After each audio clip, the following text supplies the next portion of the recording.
আসসালামু আলাইকুম প্রিয় দর্শক, সিরাজ টেকের নতুন একটি ভিডিওতে আপনাকে স্বাগত। আজকের ভিডিওতে আমরা কথা বলবো পুকুরের পাড় ভাঙন ও নদী ভাঙন রোধে কি ব্যবহার করবে। প্রিয় দর্শক, পুকুরের পাড় ভেঙে যাওয়া একটি সাধারণ সমস্যা, যা মাছ চাষিদের জন্য অনেকটা ক্ষতিকর কারণ হতে পারে।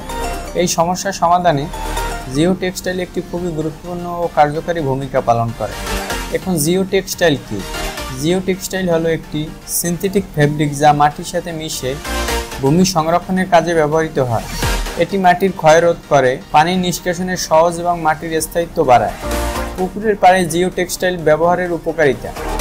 জিও টেক্সটাইল মাটির ক্ষয় রোধ করে, পুকুরের পাড়ের আয়ু বাড়ায়। এটি পানির নিষ্কাশনে সহজ করে, ফলে পুকুরে পানি পরিষ্কার থাকে।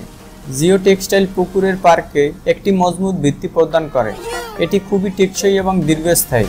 প্রিয় দর্শক, এবার জিও টেক্সটাইল ব্যবহারের পদ্ধতি। প্রথমে পুকুরের পাড় ভালোভাবে পরিষ্কার করে নিন। কোনো ধরনের আবর্জনা বা পাথর থাকলে তা সরিয়ে ফেলুন। পরিষ্কার করার পরে জিও টেক্সটাইল বিছিয়ে দিন। জিও টেক্সটাইলের এক পাশ পুকুরের দিকে এবং অন্য পাশ মাটির দিকে রাখুন। জিও টেক্সটাইলের উপর ভালোভাবে মাটি দিয়ে ঢেকে দিন। মাটি যেন ভালোভাবে চাপা পড়ে সেদিকে খেয়াল রাখুন।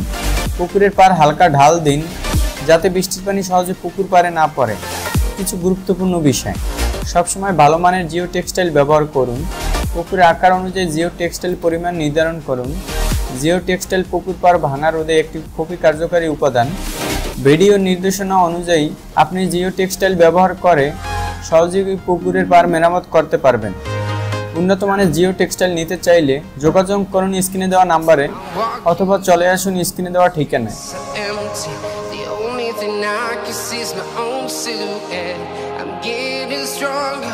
Step by step, the clock is ticking, but there's no time for me.